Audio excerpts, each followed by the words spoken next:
The Sleeping Beauty. Once upon a time there lived a king and a queen who lacked but one thing on earth to make them entirely happy. The king was young, handsome, and wealthy. The queen had a nature as good and gentle as her face was beautiful, and they adored one another, having married for love, which among kings and queens is not always the rule. Moreover, they reigned over a kingdom at peace, and their people were devoted to them. What more then could they possibly want? Well, they wanted one thing very badly, and the lack of it grieved them more than words can tell. They had no child. Vows, pilgrimages, all ways were tried, yet for a long while nothing came of it all, and the poor queen especially was in despair. At last, however, to her own and her husband's inexpressible joy, she gave birth to a daughter. As soon as the palace guns announced this event, the whole nation went wild with delight.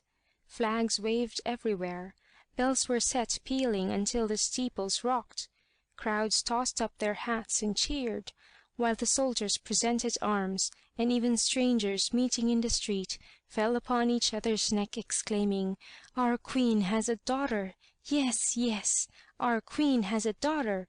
Long live the little princess!"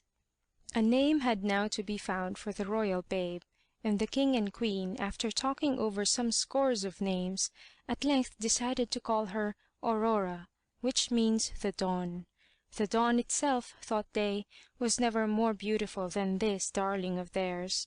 The next business, of course, was to hold a christening. They agreed that it must be a magnificent one, and as a first step they invited all the fairies they could find in the land to be godmothers to the Princess Aurora, that each one of them might bring her a gift, as was the custom with fairies in those days, and so she might have all the perfections imaginable. After making long inquiries, for I should tell you that all this happened not so many 100 years ago, when fairies were already growing somewhat scarce, they found 7. But this again pleased them, because 7 is a lucky number. After the ceremonies of the christening, while the trumpeters sounded their fanfares, and the guns boomed out again from the great tower, all the company returned to the royal palace to find a great feast arrayed. Seats of honor had been set for the 7 fairy godmothers, and before each was laid a dish of honor with a dish cover of solid gold, and beside the dish a spoon, a knife, and a fork, all of pure gold, and all set with diamonds and rubies. But just as they were seating themselves at table, to the dismay of everyone, there appeared in the doorway an old crone, dressed in black, and leaning on a crutched stick. Her chin and her hooked nose almost met together, like a pair of nutcrackers, for she had very few teeth remaining, but between them she growled to the guests in a terrible voice, "I am the fairy Uglyane. Pray, where are your king's manners that I have not been invited?" She had in fact been overlooked, and this was not surprising, because she lived at the far end of the country, in a lonely tower set around by the forest. For 50 years she had never come out of this tower, and everyone believed her to be dead or enchanted. That, you must know, is the commonest way the fairies have of ending. They lock themselves up in a tower or within a hollow oak, and are never seen again. The king, though she chose to accuse his manners, was in fact the politest of men.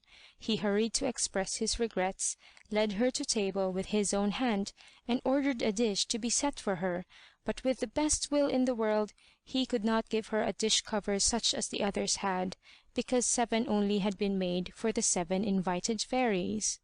The old crone received his excuses very ungraciously, while accepting a seat. It was plain that she had taken deep offence. One of the younger fairies, Hippolyta by name, who sat by, overheard her mumbling threats between her teeth, and fearing she might bestow some unlucky gift upon the little princess, went as soon as she rose from the table, and hid herself close by the cradle, behind the tapestry, that she might have the last word, and undo, so far as she could, what evil the fairy Uglyane might have in her mind. She had scarcely concealed herself before the other fairies began to advance, one by one, to bestow their gifts on the princess. The youngest promised her that she should be the most beautiful creature in the world, the next that she should have the wit of an angel, the third a marvelous grace in all her ways, the fourth that she should dance to perfection, the fifth that she should sing like a nightingale, the sixth that she should play exquisitely on all instruments of music. Now came the turn of the old fairy Uglyane.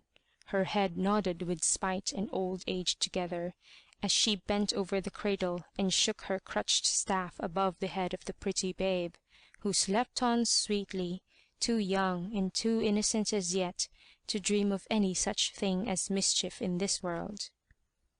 "This is my gift to you, Princess Aurora," announced the hag, still in her creaking voice that shook as spitefully as her body.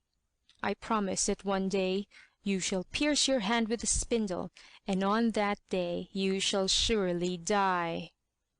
At these terrible words the poor queen fell back fainting into her husband's arms. A trembling seized the whole court. The ladies were in tears, and the younger lords and knights were calling out to seize and burn the wicked witch, when the young fairy stepped forth from behind the tapestry, and passing by Uglyane, who stood scornful in the midst of this outcry, she thus addressed their majesties: "Take comfort, O king and queen. Your daughter shall not die thus.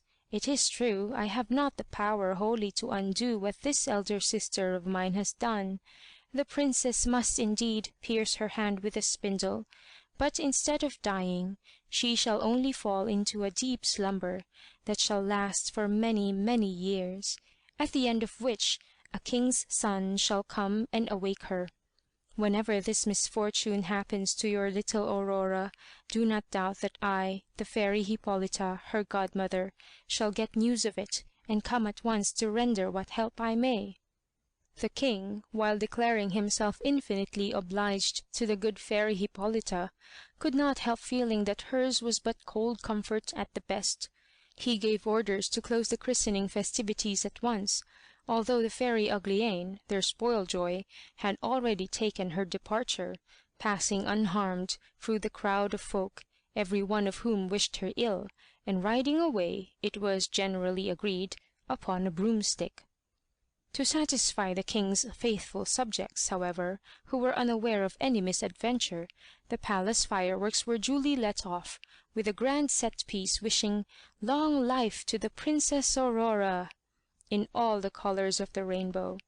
But his majesty, after bowing from the balcony amid the banging of rockets and hissing of Catherine wheels, retired to a private room with his chamberlain, and there, still amid the noise of explosions and cheering, drew up the first harsh proclamation of his reign.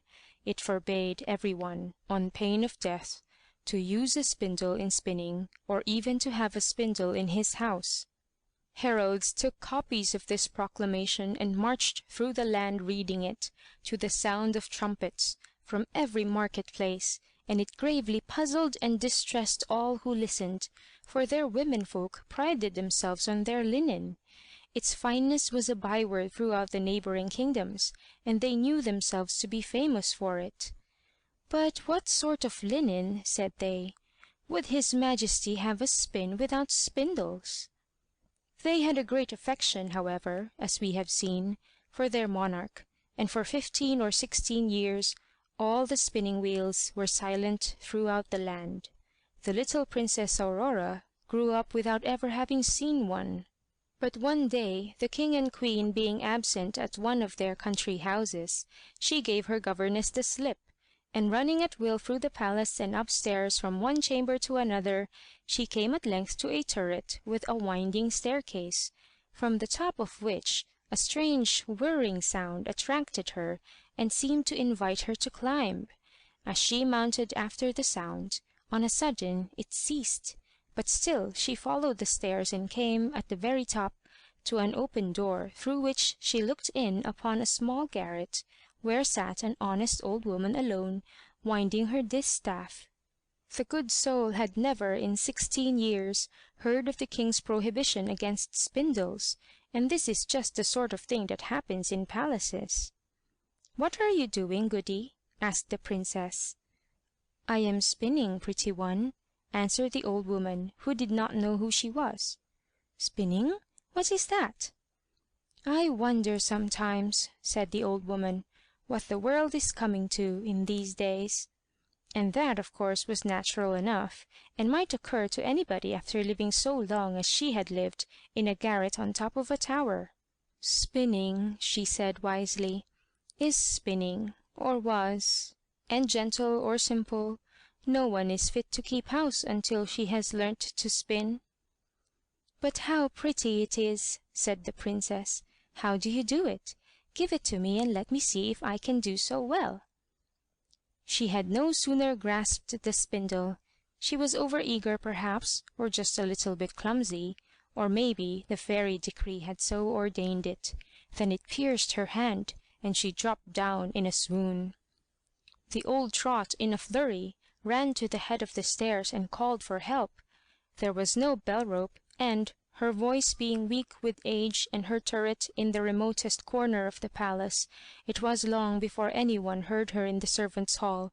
The servants, too, in the absence of the king and queen, were playing cards, and could not be interrupted by anybody until their game was finished. Then they sat down and discussed whose business it was to attend on a call from that particular turret, and this again proved to be a nice point, since nobody could remember having been summoned thither, and all were again setting up a precedent, as they called it. In the end they decided to send up the lowest of the junior page boys. But he had a weakness which he somehow forgot to mention, that of fainting at the sight of blood.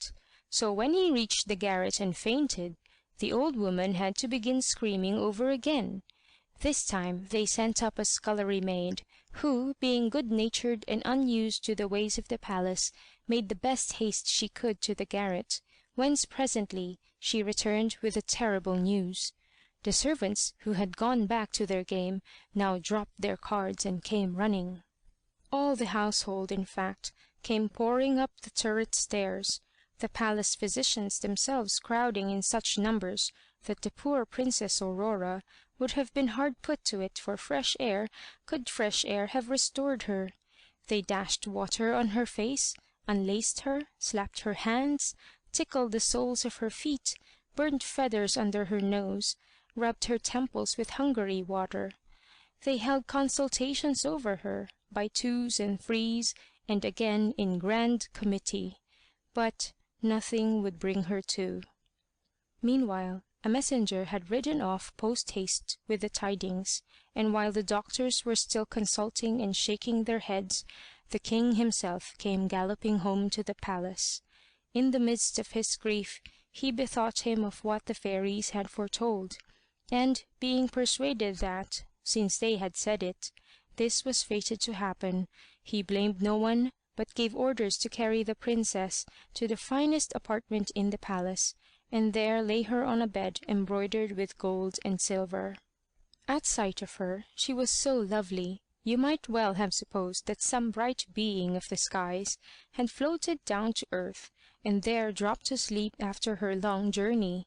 For her swoon had not taken away the warm tints of her complexion. Her cheeks were like carnations, her lips like coral, and though her eyes were closed and the long lashes would not lift, her soft breathing told that she was not dead. The king commanded them all to leave her and let her sleep in peace until the hour of her awakening should arrive. Now when the accident befell our princess, the good fairy Hippolyta, who had saved her life, happened to be in the kingdom of Mataquin, 12,000 leagues away, but news of it was brought to her in an incredibly short space of time by a little dwarf who owned a pair of 7-league boots. These were boots in which you could walk 7 leagues at a single stride. She set off at once to the help of her beloved goddaughter, and behold, in an hour this good fairy arrived at the palace, in a fiery chariot drawn by dragons. Our king met her and handed her down from the chariot. She approved of all he had done, but, Greatly foreseeing as she was, she bethought her that, as all mortals perish within 100 years or so, when the time came for the princess to awake, she would be distressed at finding herself orphaned and alone in this old castle. So this is what she did. She touched with her wand everything and everybody in the palace, the king, the queen, the ministers and privy councillors, the archbishop, who was the grand almoner, the bishops and the minor clergy, the maids of honor, ladies of the bedchamber, governesses, gentlemen in waiting, equerries, heralds, physicians, officers, masters of the household, cooks, scullions, lackeys, guards, switzers, pages, footmen. She touched the princess's tutors and the court professors in the midst of their deep studies. She touched, likewise, all the horses in the stables, with the grooms, the huge mastiffs in the yard, even Tiny, the princess's little pet dog, and Fluff, her black and white cat, that lay coiled on a cushion by her bedside. The instant the fairy Hippolyta touched them, they all fell asleep, not to awake until the same moment as their mistress, that all might be ready to wait on her when she needed them. The very spits at the fire went to sleep, loaded as they were with partridges and pheasants, and the fire went to sleep too. All this was done in a moment. The fairies were never long about their business in those days. But it so happened that one of the king's councillors, the Minister of Marine, his office dated from a previous reign when the kingdom had hoped to conquer and acquire a seaboard, had overslept himself that morning, and came late to the palace without any knowledge of what had befallen. He felt no great fear that his unpunctuality would be remarked, the king, as he supposed, being absent in the country. Nevertheless, he took the precaution of letting himself in by a small postern door, and so missed being observed by the fairy and touched by her wand. Entering his office, and perceiving that his under-secretary, usually so brisk, and all his clerks rested their heads on their desks in attitudes of sleep, he drew the conclusion that something had happened, for he was an excellent judge of natural slumber. The farther he penetrated into the palace, the stronger his suspicions became. He withdrew on tiptoe. Though by nature and habit a lazy man, he was capable of sudden decision, and returning to his home he caused notices to be posted up, forbidding anyone to approach the castle, the inmates of which were suffering from an Eastern but temporary affliction known as the sleeping sickness. These notices were unnecessary, for within a few hours there grew up, all around the park, such a number of trees of all sizes, and such a tangle of briars and undergrowth, that neither beast nor man could find a passage.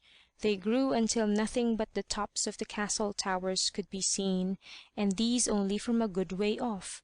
There was no mistake about it. The fairy had done her work well, and the princess might sleep with no fear of visits from the inquisitive.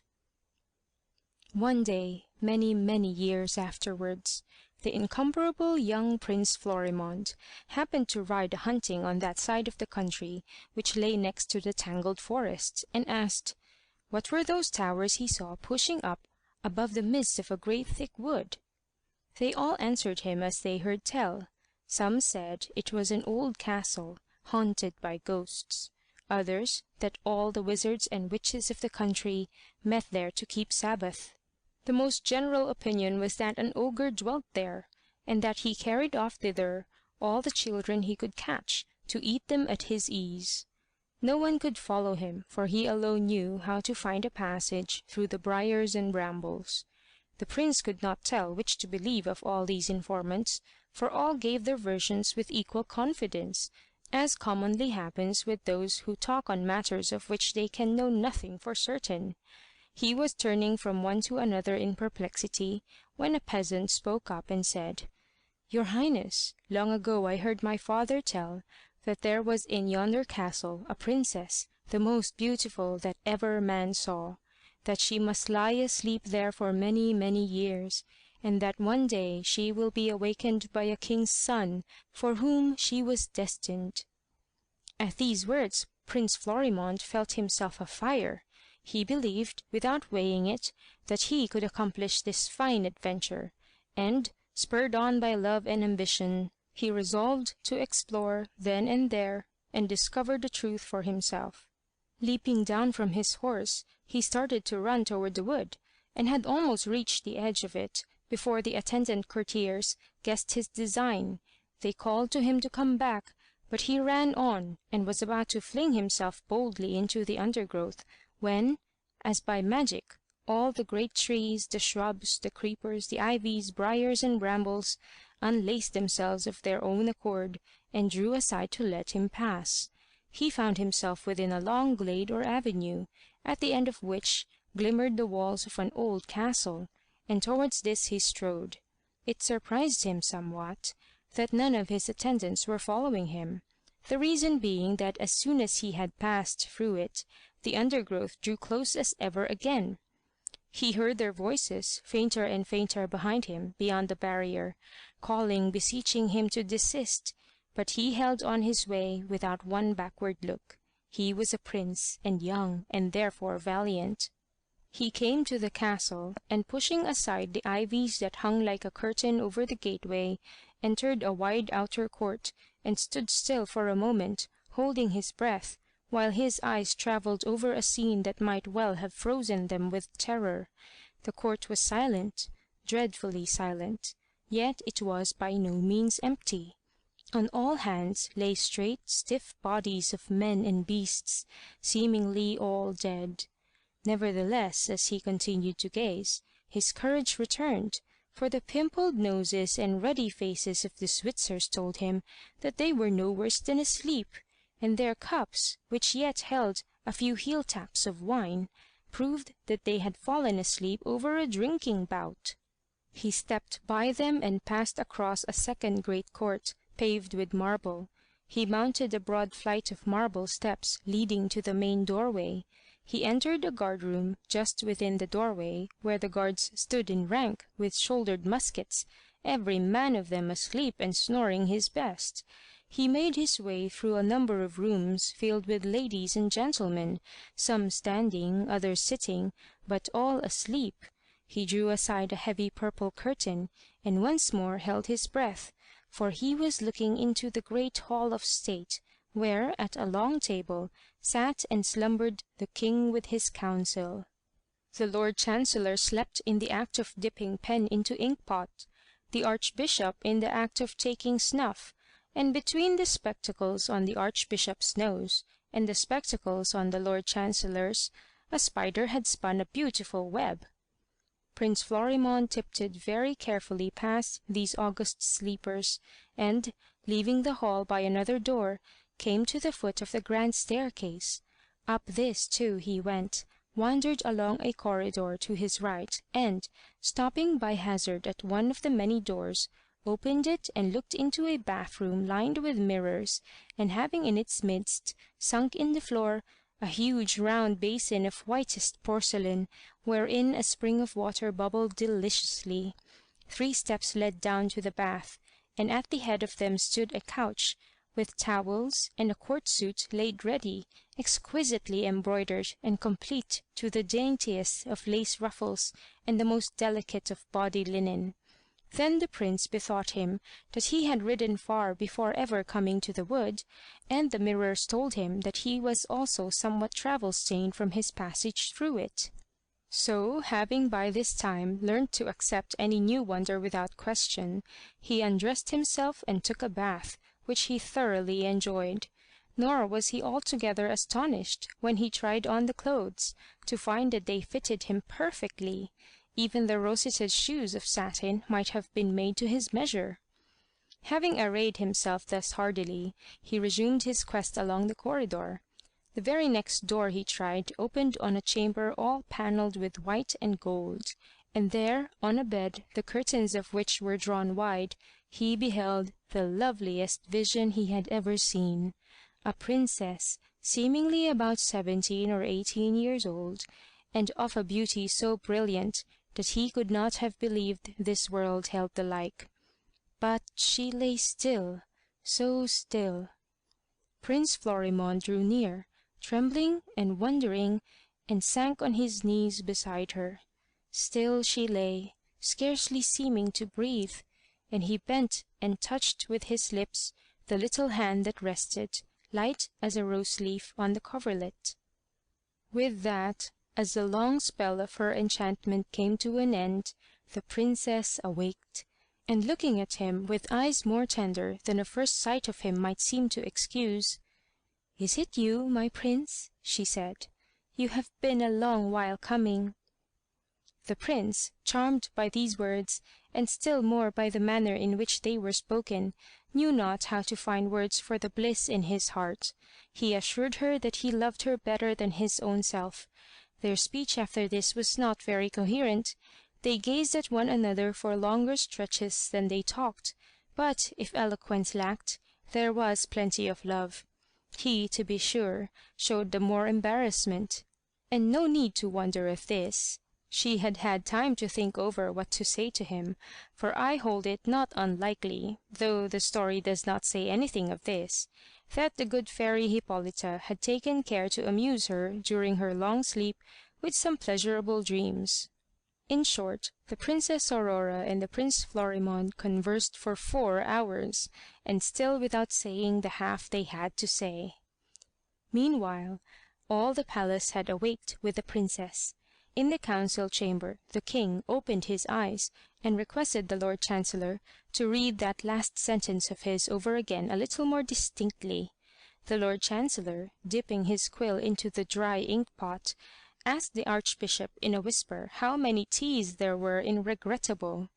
The Archbishop, taking a pinch of snuff that had long ago turned to dust, answered with a terrific sneeze, which again was drowned by the striking of all the clocks in the palace, as they started frantically to make up for lost time. Dogs barked, doors banged, the princess's parrot screamed in his cage, and was answered by the peacocks squawking from the terrace, amid which hubbub the Minister for Agriculture, forgetting his manners, made a trumpet of his hands and bawled across the table, begging his Majesty to adjourn for dinner. In short, every one's first thought was of his own business, and as they were not all in love, they were ready to die with hunger.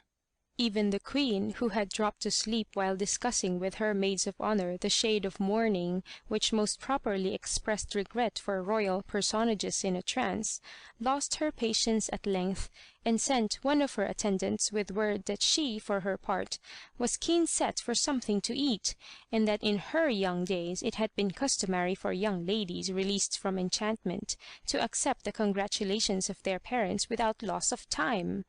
The Prince Florimond, by this message recalled to his devoir, helped the princess to rise. She was completely dressed, and very magnificently too. Taking his beloved Princess Aurora by the hand, he led her to her parents, who embraced her passionately, and, their first transports over, turned to welcome him as a son, being charmed, quite apart from their gratitude, by the modest gallantry of his address. They passed into the great dining room lined with mirrors, where they supped and were served by the royal attendants. Violins and hautboys discoursed music that was ancient indeed, but excellent, and the meal was scarcely concluded before the company enjoyed a very pleasant surprise. Prince Florimond, having no eyes but for his love, might be excused if he forgot that his attendants must, long before now, have carried home their report, and that his parents would be in deep distress, wondering what had become of him. But the king, the princess's father, had a truly royal habit of remembering details, especially when it concerned setting folks at their ease. Before dinner he had dispatched a messenger to carry word to Prince Florimond's father that his son was safe, and to acquaint him briefly with what had befallen. The messenger, riding through the undergrowth, which now obligingly parted before him as it had a while ago, to admit the prince, and arriving at the outskirts of the wood, found there a search party vainly endeavouring to break through the barrier, with the prince's aged father standing by and exhorting them in person, to whom he delivered his message. Trembling with relief, for he truly supposed his son to be lost beyond recall, the old man entreated the messenger to turn back and escort him. So he arrived and was ushered into the hall.